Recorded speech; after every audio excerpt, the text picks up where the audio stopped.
ദൈവനാമത്തിന്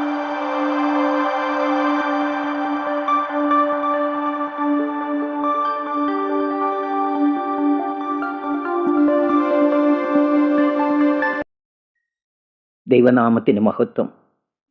ക്രിസ്തുയേശുവിൻ്റെ നാമത്തിൽ എല്ലാ മാന്യ ശ്രോതാക്കൾക്കും എൻ്റെ സ്നേഹവന്ദനം. കഴിഞ്ഞ ക്ലാസ്സിൽ വെളിപ്പാട് പുസ്തകത്തിൻ്റെ 21-ാം അധ്യായം പൂർത്തിയാക്കുവാൻ ദൈവം നമ്മെ സഹായിച്ചു. തേജസ്കരിക്കപ്പെട്ട വിശുദ്ധ ജനം തങ്ങളുടെ പിതാവായ ദൈവത്തോടൊപ്പം പുതിയ ആകാശ പുതിയ ഭൂമിയിലായിരിക്കുന്ന മനോഹരമായ കാഴ്ച നാം അവിടെ കണ്ടു. ഇന്ന് നമുക്ക് പുസ്തകത്തിൻ്റെ അവസാന അധ്യായമായ 22-ാം അധ്യായത്തിലേക്ക് പ്രവേശിക്കാം. പ്രാർത്ഥനയോടെ ആയിരിക്കാം. ദൈവം നമ്മെ സഹായിക്കട്ടെ. 1-ാം വാക്യം.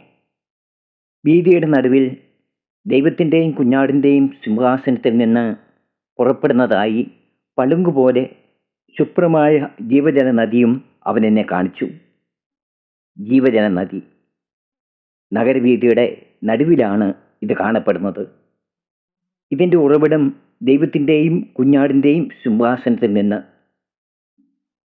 ജീവജലത്തിൻ്റെ ഉറവ് ദൈവമാണെന്ന് യിരെമ്യാ പ്രവാചകന്റെ പുസ്തകത്തിൽ 2-ാം അധ്യായം 13-ാം വാക്യത്തിൽ കാണുന്നു. യിരെമ്യാവ് 2:13. എൻ്റെ ജനം 2 ദോഷം ചെയ്തിരിക്കുന്നു. അവർ ജീവജലത്തിൻ്റെ ഉറവയായ എന്നെ ഉപേക്ഷിച്ചു.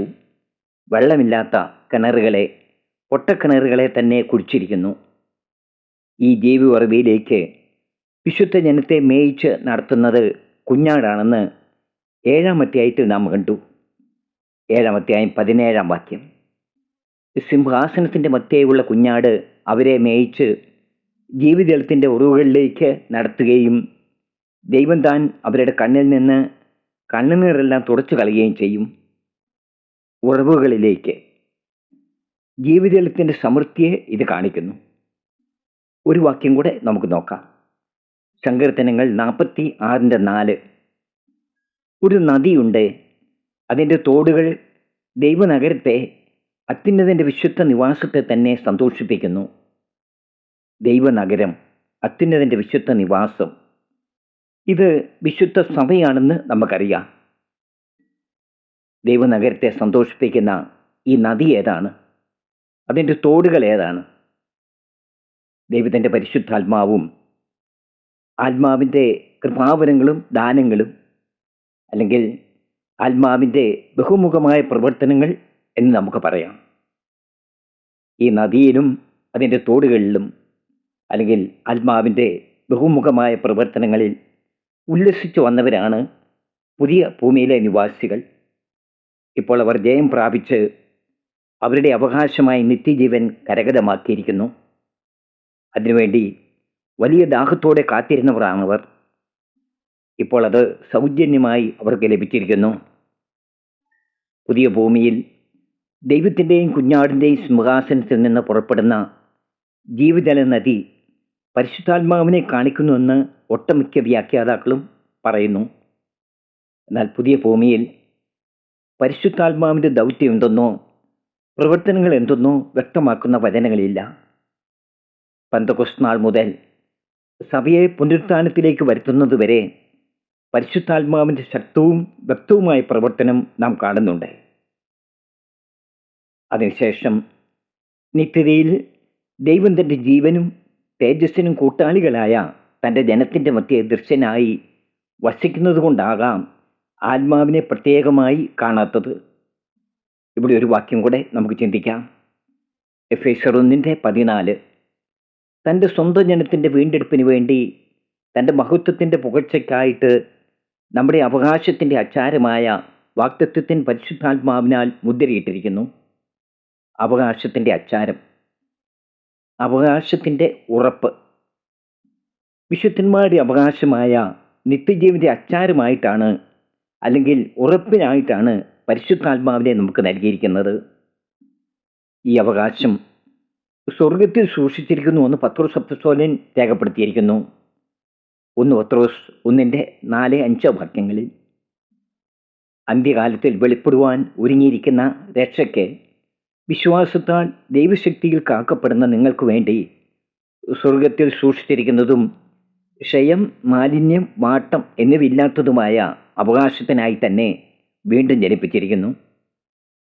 ഇപ്പോൾ പുതിയ ജെറുസലേം എന്ന വിശുദ്ധ നഗരത്തിൽ വിശുദ്ധന്മാർ തങ്ങളുടെ അവകാശമായ നിത്യജീവൻ പ്രാപിച്ചു കഴിഞ്ഞിരിക്കുന്നു. ദൈവത്തിൻ്റെ തേജസ് അവരുടെ മേൽ പ്രകാശിക്കുന്നതോടൊപ്പം തൻ്റെ ജീവൻ അനുസ്യൂതം അവരിലേക്ക് നിർഗളിക്കുന്നതാകാം ഇവിടെ നമ്മൾ കാണുന്ന ജീവജല നദി. 2-ാം വാക്യം, നദിക്ക് ഇക്കരെയും അക്കരെയും ജീവവൃക്ഷമുണ്ട്. അത് 12 വിധം ഫലം കായ്ച്ച് മാസം തോറും അതത് ഫലം കൊടുക്കുന്നു. വൃക്ഷത്തിൻ്റെ ഇല ജാതികളുടെ രോഗശാന്തിക്ക് ഉതകുന്നു. ഈ വിഷയത്തിനും വേദപുസ്തകത്തിൽ വ്യക്തമായി വെളിപ്പെടുത്തലുകളില്ല. ആദ്യ ഭൂമിയിൽ ഏദൻ തോട്ടത്തിൽ ജീവവൃക്ഷമുണ്ടായിരുന്നു. അതിൻ്റെ ഫലം ഭക്ഷിക്കുന്നവൻ എന്നേക്കും ജീവിക്കുമെന്ന് ഉൽപ്പത്തി 3:22 പറഞ്ഞിരിക്കുന്നു. ഉൽപ്പത്തി 3:22. യഹോവയായ ദൈവം മനുഷ്യൻ നന്മതിന്മകളെ അറിയുവാൻ തക്കവണ്ണം ഭൂമിയിൽ ഒരുത്തനെ പോലെ ആയി തീർന്നിരിക്കുന്നു. ഇപ്പോൾ അവൻ കൈനീട്ടി ജീവവൃക്ഷത്തിൻ്റെ ഫലം കൂടെ പറിച്ചു തിന്ന് എന്നേക്കും ജീവിപ്പാൻ സംഗതി വരരുതേ എന്ന് കൽപ്പിച്ചു. ഇവിടെ പറഞ്ഞിരിക്കുന്നത് അത് മാസം തോറും ഓരോരോ വ്യത്യസ്ത ഫലം കായ്ക്കുന്നു എന്നാണ്. 12 വിധ ഫലം, ഒരു വർഷം 12 തരം ഫലം. സമയവും കാലവുമില്ലാത്ത നിത്യതയിൽ മാസവും വർഷവും എങ്ങനെ ഉണ്ടാകും? നിത്യമായും വ്യത്യസ്ത ഫലങ്ങൾ നൽകിക്കൊണ്ടിരിക്കും എന്ന് നമുക്ക് ചിന്തിക്കാം. വൃക്ഷഫലം തിന്നുന്നതായി ഇവിടെ പറഞ്ഞിട്ടില്ല. എന്നാൽ 2-ാം അധ്യായം 7-ാം വാക്യത്തിൽ ജയിക്കുന്നവന് ഞാൻ ദൈവത്തിൻ്റെ പരദീസയിലുള്ള ജീവവൃക്ഷത്തിൻ്റെ ഫലം തിന്മാൻ കൊടുക്കും എന്ന് പറഞ്ഞിരിക്കുന്നു. അതുകൊണ്ട് പുതിയ ഭൂമിയിലെ വിശുദ്ധന്മാർക്ക് ഇതൊരു ആസ്വാദ്യ വിഷയം തന്നെയായിരിക്കും. ദൈവം തൻ്റെ മക്കളിലേക്ക് അവിരാമം ഒഴുക്കുന്ന നിത്യജീവന് നവോന്മേഷം പകരുന്ന നിത്യാനുഭവമായിരിക്കും ഇതെന്ന് നമുക്ക് കരുതാം. വൃക്ഷത്തിൻ്റെ ഇല ജാതികളുടെ രോഗശാന്തിക്ക് ഉതകുന്നു. ജാതികൾ പുതിയ ഭൂമിയിലെ വിശുദ്ധന്മാരാണെന്ന് നമ്മൾ കണ്ടു. രോഗശാന്തിക്ക് ഉതകുന്ന ഇല. യെഹെസ്കേൽ പ്രവചനം 47-ാം അധ്യായം 12-ാം വാക്യത്തിൽ ഏതാണ്ട് ഇതിന് സമാനമായ ഒരു വാക്യം കാണുന്നുണ്ട്. യെഹെസ്കേൽ 47:12. നദീതീരത്ത് ഇക്കരെയും അക്കരെയും തിന്മാൻ തക്ക ഫലമുള്ള സകലവിധ വൃക്ഷങ്ങളും വളരും. അവയുടെ ഇല വാടുകയില്ല, ഫലമില്ലാതെ പോവുകയുമില്ല. അതിലെ വെള്ളം വിശുദ്ധ മന്ദിരത്തിൽ നിന്ന് ഒഴുകി വരുന്നത് കൊണ്ട് അവ മാസം തോറും പുതിയ ഫലം കായ്ക്കും. അവയുടെ ഫലം തിന്മാനും അവയുടെ ഇല ചികിത്സയ്ക്കും ഉതകും. ഇതിൻ്റെ 7 മുതലുള്ള വാക്യങ്ങൾ വായിച്ചാൽ ഇത് പെന്തക്കോസ്ത് നാൾ മുതൽ സുവിശേഷം ലോകത്തിൽ എല്ലായിടത്തും പ്രസംഗിക്കപ്പെടുന്നതും ചെല്ലുന്നിടത്തെല്ലാം പരിശുദ്ധാത്മാവിൻ്റെ വലിയ ശക്തിയാൽ അനേക ജാതികൾ ജീവൻ പ്രാപിക്കുന്നതും സൗഖ്യം പ്രാപിക്കുന്നതുമായ കാര്യങ്ങൾ പ്രതീകാത്മകമായി പറഞ്ഞിരിക്കുന്നതാണെന്ന് നമുക്ക് മനസ്സിലാകും. എന്നാൽ പുതിയ ഭൂമിയിലെ രോഗസൗഖ്യവും സൗഖ്യം വരുത്തുന്ന ഇലയും എന്താണെന്ന് നമുക്കറിയില്ല. ദൈവം അത് വെളിപ്പെടുത്തിയിട്ടില്ല. രോഗശാന്തി എന്ന് പറഞ്ഞിരിക്കുന്നത് രോഗമില്ലാത്ത അവസ്ഥ എന്ന് മാത്രം നമുക്ക് ചിന്തിക്കാം. എന്നാൽ വെളിപ്പാട് പുസ്തകത്തിൻ്റെ അവസാന ഏടുകളിൽ എത്തിയിരിക്കുന്ന നമുക്കൊരു കാര്യം വ്യക്തമാകുന്നുണ്ട്. ഏദൻ തോട്ടത്തിൽ മനുഷ്യന് നഷ്ടമായതെല്ലാം അവനിവിടെ തിരികെ ലഭിച്ചിരിക്കുന്നു. ഒന്നാമത്തേത് പാപത്താൽ നഷ്ടമായ നിത്യജീവൻ, രണ്ടാമത്തേത് ദൈവ തേജസ്, മൂന്നാമത്തേത് ജീവവൃക്ഷഫലം. 3-ാം വാക്യം, യാതൊരു ശാപവും ഇനി ഉണ്ടാകുകയില്ല. ദൈവത്തിൻ്റെയും കുഞ്ഞാടിൻ്റെയും സിംഹാസനം അതിലിരിക്കും. അവൻ്റെ ദാസന്മാർ അവനെ ആരാധിക്കും. പാപത്തിൻ്റെ ഫലമായ രോഗവും ശാപവും ഒന്നുമില്ലാത്ത നവയെരുശലേമിൽ ദൈവത്തിൻ്റെയും കുഞ്ഞാടിൻ്റെയും സിംഹാസനത്തിന് മുമ്പിൽ അവൻ്റെ ദാസന്മാർ അവനെ ആരാധിക്കും. 4-ാം വാക്യം, അവർ അവൻ്റെ മുഖം കാണും. അവൻ്റെ നാമം അവരുടെ നെറ്റിയിലിരിക്കും. ആർക്കും അടുത്തുകൂടാൻ കഴിയാത്ത തേജസ്സിൽ വസിക്കുന്ന ദൈവം തൻ്റെ ജീവനും തേജസ്സും തൻ്റെ മക്കൾക്ക് കൊടുക്കുമ്പോൾ അവർ അവൻ്റെ മുഖം കാണും. അവൻ്റെ നാമം അവരുടെ നെറ്റിയിലിരിക്കും. അവർ അവൻ്റെ സ്വന്തമായിരിക്കും എന്നതിൻ്റെ അടയാളമാണിത്. 5-ാം വാക്യം, ഇനി രാത്രി ഉണ്ടാകുകയില്ല. ദൈവമായ കർത്താവ് അവരുടെ മേൽ പ്രകാശിക്കുന്നത് കൊണ്ട് വിളക്കിൻ്റെ വെളിച്ചമോ സൂര്യൻ്റെ വെളിച്ചമോ അവർക്ക് ആവശ്യമില്ല. അവർ എന്നേക്കും രാജാക്കന്മാരായിരിക്കും. രാത്രി ഉണ്ടാകാത്ത വിധം ദൈവമായ കർത്താവ് അവരുടെ മേൽ പ്രകാശിക്കുകയാണ്. മറ്റു വെളിച്ചങ്ങളൊന്നും ഇനി അവർക്ക് ആവശ്യമില്ല. അവർ എന്നേക്കും രാജാക്കന്മാരായിരിക്കും. ദൈവജനം നിത്യമായും രാജാക്കന്മാരായി ഭരിക്കുകയാണ്. ഇംഗ്ലീഷിൽ they shall rain for ever and ever എന്നാണ് പറഞ്ഞിരിക്കുന്നത്. അവർ എന്നേക്കും വാഴും എന്ന്. ഈ വാഴ്ചയെ സംബന്ധിച്ച കാര്യങ്ങൾ ദൈവം വെളിപ്പെടുത്തിയിട്ടില്ല. അതുകൊണ്ട് ഇവർ ആരെ വാഴുന്നു, എങ്ങനെ വാഴുന്നു എന്ന ചോദ്യങ്ങൾ ഇവിടെ അപ്രസക്തമാണ്. എന്നാൽ കർത്താവ് പറഞ്ഞ ഒരു ഉപമയിൽ നിന്നും അവരുടെ അധികാരങ്ങളിൽ ഏറ്റക്കുറിച്ചിലുകൾ ഉണ്ടെന്ന് നമുക്ക് മനസ്സിലാക്കാം. ലൂക്കോസ് 19:15 മുതൽ 19 വരെയുള്ള വാക്യങ്ങൾ. അവൻ രാജ്യത്വം പ്രാപിച്ചു മടങ്ങി വന്നപ്പോൾ താൻ ദ്രവ്യം കൊടുത്തിരുന്ന ദാസന്മാർ വ്യാപാരം ചെയ്ത് എന്ത് നേടി എന്നറിയേണ്ടതിന് അവരെ വിളിപ്പാൻ കൽപ്പിച്ചു. ഒന്നാമത്തവൻ അടുത്തു വന്ന്, കർത്താവേ, നീ തന്ന റാത്തിൽ കൊണ്ട് 10 റാത്തൽ സമ്പാദിച്ചിരിക്കുന്നു എന്ന് പറഞ്ഞു. അവനവനോട്, നന്ന് നല്ല ദാസനെ, നീ അത്യല്പത്തിൽ വിശ്വസ്തനായതുകൊണ്ട് 10 പട്ടണത്തിന് അധികാരമുള്ളവനായിരിക്ക എന്ന് കൽപ്പിച്ചു. രണ്ടാമത്തവൻ വന്ന്, കർത്താവേ, നീ തന്ന റാത്തിൽ കൊണ്ട് 5 റാത്തൽ സമ്പാദിച്ചിരിക്കുന്നു എന്ന് പറഞ്ഞു. നീയും 5 പട്ടണത്തിന് മേൽവിചാരകൻ ആയിരിക്ക എന്നവൻ അവനോട് കൽപ്പിച്ചു. അവനവൻ ശരീരത്തിലിരിക്കുമ്പോൾ ചെയ്യുന്ന പ്രവൃത്തിക്ക് തക്കവണ്ണം പുതിയ ഭൂമിയിൽ പ്രതിഫലത്തിൽ വ്യത്യാസമുണ്ടായിരിക്കുമെന്ന് നമുക്ക് വ്യക്തമാണ്. 6-ാം വാക്യം. പിന്നെ അവൻ എന്നോട്, ഈ വചനം വിശ്വാസയോഗ്യവും സത്യവുമാകുന്നു. പ്രവാചകന്മാരുടെ ആത്മാക്കളുടെ ദൈവമായ കർത്താവ് വേഗത്തിൽ സംഭവിക്കേണ്ടുന്നത് തൻ്റെ ദാസന്മാർക്ക് കാണിച്ചു കൊടുപ്പാൻ തൻ്റെ ദൂതനെ അയച്ചു. 6 മുതലുള്ള വാക്യങ്ങൾ വെളിപ്പാട് പുസ്തകത്തിൻ്റെ ഉപസംഹാരമായിട്ടാണ് നൽകിയിരിക്കുന്നത്. ദൈവത്തിൻ്റെ ദൂതൻ വെളിപ്പാട് മുഴുവൻ അപ്പസ്തോലനെ പ്രദർശിപ്പിച്ച് കാണിച്ചു കഴിഞ്ഞു. അതിനോടനുബന്ധിച്ച് ചില കാര്യങ്ങൾ ഇവിടെ യോഹന്നാന് പറഞ്ഞു കൊടുക്കുകയാണ്. ആദ്യം പറയുന്നത്, നൽകപ്പെട്ടിരിക്കുന്ന ഈ വചനം വിശ്വാസയോഗ്യവും സത്യവുമാണെന്നാണ്. 19-ാം അധ്യായത്തിനും 21-ാം അധ്യായത്തിനും ഇതേ പ്രസ്താവന നാം കണ്ടു. അപ്പസ്തോലനെ വിശ്വാസത്തിൽ ഉറപ്പിക്കാനായിരിക്കാം ഇങ്ങനെ ആവർത്തിച്ച് പ്രസ്താവിക്കുന്നത്. അപ്പസ്തോലനെ മാത്രമല്ല, ഇത് വായിക്കുന്ന ഓരോ വിശ്വാസിക്കും ഈ പ്രബോധനം ബാധകമാണ്. പ്രവാചകന്മാരുടെ ആത്മാക്കളുടെ ദൈവമായ കർത്താവ് വേഗത്തിൽ സംഭവിക്കേണ്ടുന്നത് തൻ്റെ ദാസന്മാർക്ക് കാണിച്ചു കൊടുപ്പാൻ തൻ്റെ ദൂതനെ അയച്ചു.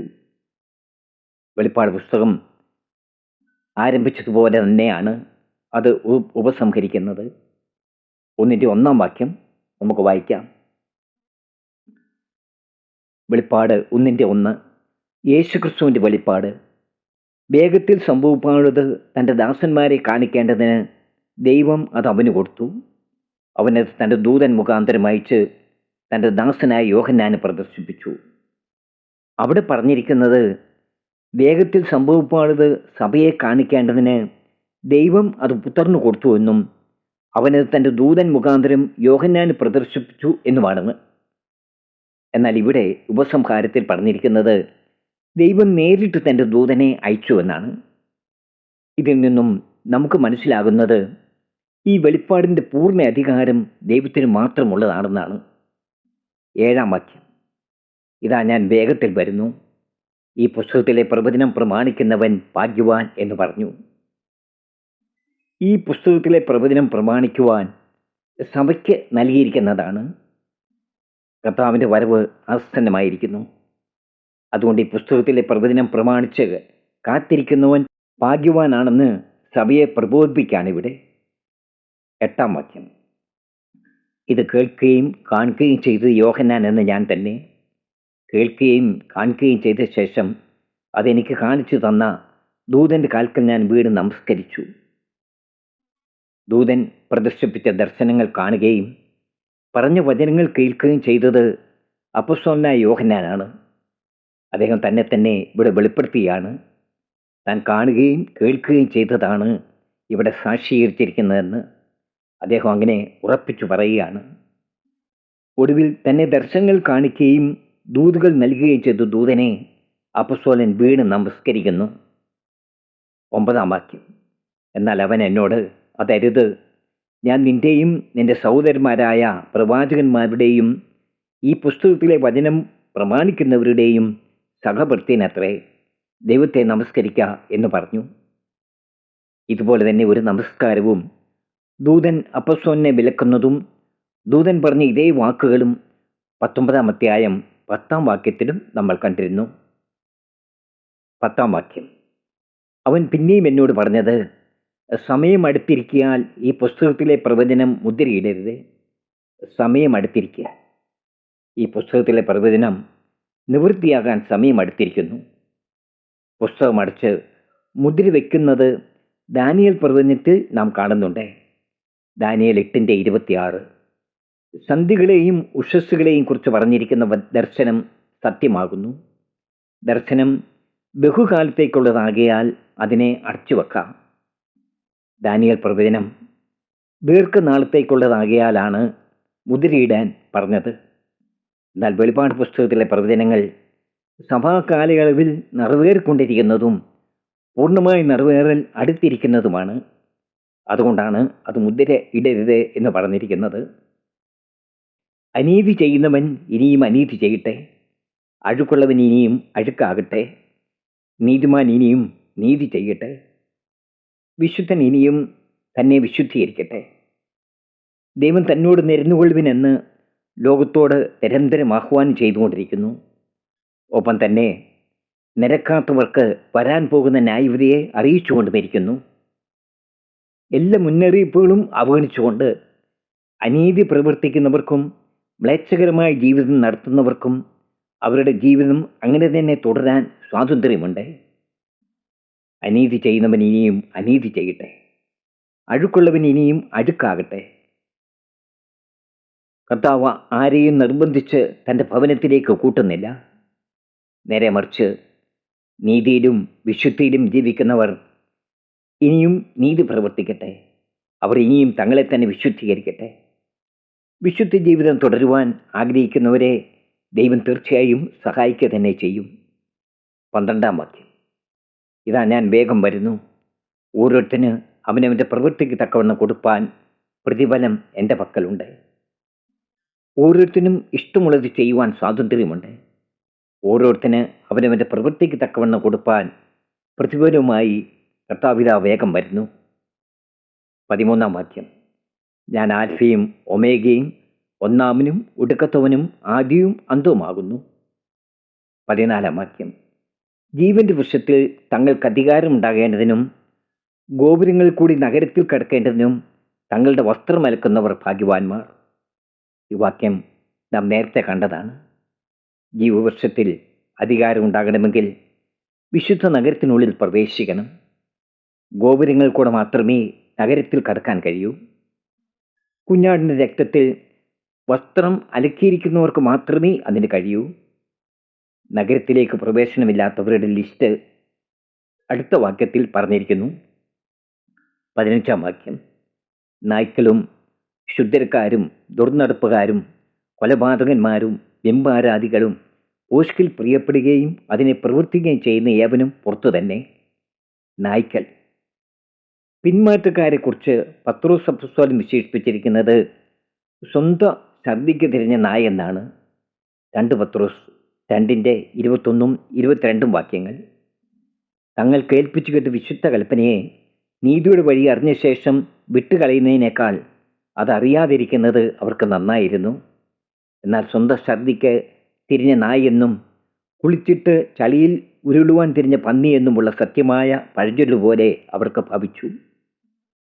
ഇങ്ങനെ പിന്മാറ്റക്കാരും ക്ഷുദ്രക്കാരും ദുർനടപ്പുകാരും കൊലപാതകന്മാരും ബിംബാരാധികളും പോഷ്കിൽ പ്രിയപ്പെടുകയും അതിനെ പ്രവർത്തിക്കുകയും ചെയ്യുന്ന ആരെയും വിശുദ്ധ നഗരത്തിലേക്ക് പ്രവേശിപ്പിക്കയില്ലെന്ന് ഉറപ്പിച്ച് ഇവിടെ പറഞ്ഞിരിക്കുന്നു. 16-ാം വാക്യം. യേശു എന്ന ഞാൻ സഭകൾക്ക് വേണ്ടി നിങ്ങളോട് ഇത് സാക്ഷീകരിപ്പാൻ എൻ്റെ ദൂതനെ അയച്ചു. ഞാൻ ദാവീദിന്റെ വേരും വംശവും ശുഭ്രമായ ഉദയ നക്ഷത്രവുമാകുന്നു. സഭകൾക്ക് വേണ്ടി ദൈവത്തിൻ്റെ സഭ ഏകവും പരിശുദ്ധവുമാണ്. എന്നാൽ ഇവിടെ എല്ലാ പ്രാദേശിക സഭകളെയും ഉൾപ്പെടുത്തി പറഞ്ഞിരിക്കുകയാണ് സഭകൾക്ക് വേണ്ടിയെന്ന്. വെളിപ്പാടിലെ മുഴുവൻ ദർശനങ്ങളും തൻ്റെ ദൂതൻ മുഖാന്തരം അപ്പസ്തോലനെ കാണിച്ചു കൊടുത്ത ശേഷം കർത്താവ് പറയുകയാണ് സഭയ്ക്ക് വേണ്ടിയാണ് ഇത് നൽകിയിരിക്കുന്നതെന്ന്. ആദ്യത്തെ 3 അധ്യായങ്ങൾ മാത്രമേ സഭയ്ക്ക് നൽകിയിട്ടുള്ളൂ എന്നും ബാക്കി യഹൂദന് വേണ്ടിയാണെന്നുമുള്ള പഠിപ്പിക്കൽ തെറ്റാണെന്ന് കർത്താവിൻ്റെ ഈ പ്രസ്താവനയിൽ നിന്ന് തന്നെ വ്യക്തമാണല്ലോ. യഹൂദനെ പീഡിപ്പിച്ച് രക്ഷിക്കപ്പെടുത്തുന്ന ദൈവിക പദ്ധതിയൊന്നും വെളിപ്പാട് പുസ്തകത്തിൽ ഇല്ലെന്ന് നമ്മൾ നേരത്തെ തന്നെ കണ്ടതാണ്. ഞാൻ ദാവീദിന്റെ വേരും വംശവും ശുഭ്രമായ ഉദയ നക്ഷത്രവുമാകുന്നു. കർത്താവിൻ്റെ നിത്യത്വവും നിസ്തുല്യതയും ഇവിടെ വെളിപ്പെടുത്തിയാണ്. ദൈവപുത്രൻ എന്ന നിലയിൽ താൻ ദാവീദിന്റെ വംശത്തിനും രാജ്യത്വത്തിനും അടിസ്ഥാനവും, മനുഷ്യപുത്രൻ എന്ന നിലയിൽ താൻ എൻ്റെ വംശത്തിൽ നിന്നുള്ളവനാണെന്നും മനുഷ്യവർഗത്തെ ഇരുട്ടിൽ നിന്നും വെളിച്ചത്തിലേക്ക് നടത്തുവാൻ ഉദിച്ച പ്രഭാത നക്ഷത്രമാണ് താനെന്നും ഇവിടെ വെളിപ്പെടുത്തുന്നു. 17-ാം വാക്യം, വരിക എന്ന് ആത്മാവും മണവാട്ടിയും പറയുന്നു. കേൾക്കുന്നവനും വരിക എന്ന് പറയട്ടെ. ദാഹിക്കുന്നവൻ വരട്ടെ, ഇച്ഛിക്കുന്നവൻ ജീവിതനം സൗജന്യമായി വാങ്ങട്ടെ. പരിശുദ്ധാത്മാവും സഭയും മനുഷ്യരെ രക്ഷയിലേക്ക് നിരന്തരം ക്ഷണിച്ചുകൊണ്ടിരിക്കുന്നു. ആ ക്ഷണം സ്വീകരിക്കുന്നവരും മറ്റുള്ളവരെ ആ രക്ഷയിലേക്ക് ക്ഷണിക്കേണ്ടതാണ്. ദാഹിക്കുന്നവനത് സൗജന്യമായി ലഭിക്കുന്നു. രക്ഷയ്ക്കായി കാംക്ഷിക്കുന്നവനെ ദൈവം അതിലാക്കും. സുവിശേഷീകരണത്തിൻ്റെ ആവശ്യകത കർത്താവ് ഇവിടെ ഊന്നി പറയുന്നു. 18-19 വാക്യങ്ങൾ. ഈ പുസ്തകത്തിലെ പ്രവചനം കേൾക്കുന്ന എവനോടും ഞാൻ സാക്ഷീകരിക്കുന്ന എന്തെന്നാൽ, അതിനോട് ആരെങ്കിലും കൂട്ടിയാൽ ഈ പുസ്തകത്തിൽ എഴുതിയ ബാധകളെ ദൈവം അവന് വരുത്തും. ഈ പ്രവചന പുസ്തകത്തിലെ വചനത്തിൽ നിന്ന് ആരെങ്കിലും വല്ലതും നീക്കിക്കളഞ്ഞാൽ ഈ പുസ്തകത്തിൽ എഴുതിയിരിക്കുന്ന ജീവവൃക്ഷത്തിലും വിശുദ്ധ നഗരത്തിലും അവനുള്ള അംശം ദൈവം നീക്കിക്കളയും. ഈ പുസ്തകത്തിലെ പ്രവചനം കേൾക്കുന്ന എല്ലാവരോടും വ്യക്തിപരമായി ഓരോരുത്തരോടും കർത്താവ് മുന്നറിയിപ്പ് നൽകുകയാണ്. ഇതിൽ പറഞ്ഞിരിക്കുന്ന വചനങ്ങളോട് ആരെങ്കിലും കൂട്ടിയാൽ ഈ പുസ്തകത്തിൽ പറഞ്ഞിരിക്കുന്ന ബാധകളെ ദൈവം അവന് വരുത്തുമെന്ന്, എന്തെങ്കിലും നീക്കിക്കളഞ്ഞാൽ ജീവവൃക്ഷത്തിലും വിശുദ്ധ നഗരത്തിലുമുള്ള അവൻ്റെ പങ്ക് നീക്കിക്കളയുകയും ചെയ്യുമെന്ന് ഖണ്ഡിതമായി കർത്താവിനോട് പറഞ്ഞിരിക്കുന്നു. ദൈവം എന്നത്തോട് എന്തെങ്കിലും കൂട്ടിയാൽ അത് മാനുഷിക വചനമായി മാറും. അതുപോലെ എന്തെങ്കിലും നീക്കിക്കളഞ്ഞാൽ അത് അപൂർണമാകും. ആവർത്തന പുസ്തകം 4:2 കർത്താവ് മോശ മുഖാന്തരം വ്യക്തമായും ഇത് കൽപ്പിച്ചിരിക്കുന്നു. ആവർത്തനം 4:2, ഞാൻ നിങ്ങളോട് കൽപ്പിക്കുന്ന നിങ്ങളുടെ ദൈവമായ യഹോവയുടെ കൽപ്പനകളെ നിങ്ങൾ പ്രമാണിക്കണം. ഞാൻ നിങ്ങളോട് കൽപ്പിക്കുന്ന വചനത്തോട് കൂട്ടുകയോ അതിൽ നിന്ന് കുറയ്ക്കുകയോ ചെയ്യരുത്. ഒരു വാക്യം കൂടെ നമുക്ക് വായിക്കാം. സദൃശവാക്യങ്ങൾ 30:6. അവൻ്റെ വചനങ്ങളോട് നീ ഒന്നും കൂട്ടരുത്. അവൻ നിന്നെ വിസ്തരിച്ചിട്ട് നീ കള്ളനാകുവാൻ ഇടവരരുത്. ദൈവവചനം കൈകാര്യം ചെയ്യുന്നവർ എത്രമാത്രം ഗൗരവത്തോടെ അതിനെ സമീപിക്കണമെന്ന് കർത്താവ് നമ്മെ ഓർമ്മിപ്പിക്കുകയാണ് ഇവിടെ. 20-21 വാക്യങ്ങൾ. ഇത് സാക്ഷീകരിക്കുന്നവൻ അതെ, ഞാൻ വേഗം വരുന്നു എന്നരുളി ചെയ്യുന്നു. ആമേൻ. കർത്താവായ യേശുവേ വരണമേ. ഇത് സാക്ഷീകരിക്കുന്നവൻ പിതാവായ ദൈവത്തിൻ്റെ വിശ്വസ്ത സാക്ഷിയും നമ്മുടെ കർത്താവുമായ യേശു ക്രിസ്തു, നമ്മുടെ പ്രത്യാശയായ ക്രിസ്തു, ഇതാവൻ വേഗം വരുന്നു, താമസിക്കുകയില്ല. ആമേൻ. കർത്താവായ യേശുവേ വരണമേ. 21 വാക്യം. കർത്താവായ യേശു ക്രിസ്തുവിൻ്റെ കൃപ നിങ്ങളോട് എല്ലാവരോടും കൂടെ ഇരിക്കുമാറാകട്ടെ. ആമേൻ. അപ്പസ്തോലന്റെ ഈ ആശീർവാദത്തോടെ വെളിപ്പാട് പുസ്തകം ഇവിടെ ഉപസംഹരിക്കുന്നു. നമ്മൾ നടത്തി വന്ന പുസ്തകത്തിൻ്റെ പഠനവും ഇവിടെ പൂർത്തിയാവുകയാണ്. അനേക സംശയങ്ങൾ ദൂരീകരിക്കുവാൻ, തെറ്റിദ്ധാരണകൾ മാറ്റുവാൻ ഈ പഠനത്തിലൂടെ ദൈവം നിങ്ങളെ സഹായിച്ചു എന്ന് ഞാൻ വിശ്വസിക്കുന്നു. ചുരുങ്ങിയ സമയത്തിനുള്ളിൽ ക്ലാസ്സുകൾ മുടങ്ങാതെ പഠിക്കുവാൻ, പൂർത്തിയാക്കുവാൻ ദൈവത്തിൻ്റെ പരിശുദ്ധാത്മാവ് കൂടെ ഇരുന്ന് നമ്മെ സഹായിച്ചു. സർവ്വമഹത്വവും പുകഴ്ചയും വലിയവനായി നമ്മുടെ ദൈവത്തിനും ദൈവത്തിൻ്റെ പുത്രനായ യേശു ക്രിസ്തുവിനും അർപ്പിക്കുന്നു. പഠിച്ച വചനങ്ങൾ പരിജ്ഞാന വർധനവിനും ആത്മീയോത്കർഷത്തിനും കാരണമായി തീരട്ടെ എന്ന് ഞാൻ പ്രാർത്ഥിക്കുന്നു. ക്ലാസ്സിൽ സംബന്ധിക്കുകയും പ്രാർത്ഥിക്കുകയും ചെയ്ത എല്ലാ ദൈവമക്കൾക്കും വേഗം വരുന്നവനായ കർത്താവായ യേശു ക്രിസ്തുവിൻ്റെ നാമത്തിൽ എൻ്റെ നന്ദിയും സ്നേഹവും അറിയിക്കുന്നു. തുടർന്നും നിങ്ങളുടെ പ്രാർത്ഥന ഞാൻ ചോദിക്കുന്നു. ദൈവം എല്ലാവരെയും ധാരാളമായി അനുഗ്രഹിക്കട്ടെ. Praise the Lord.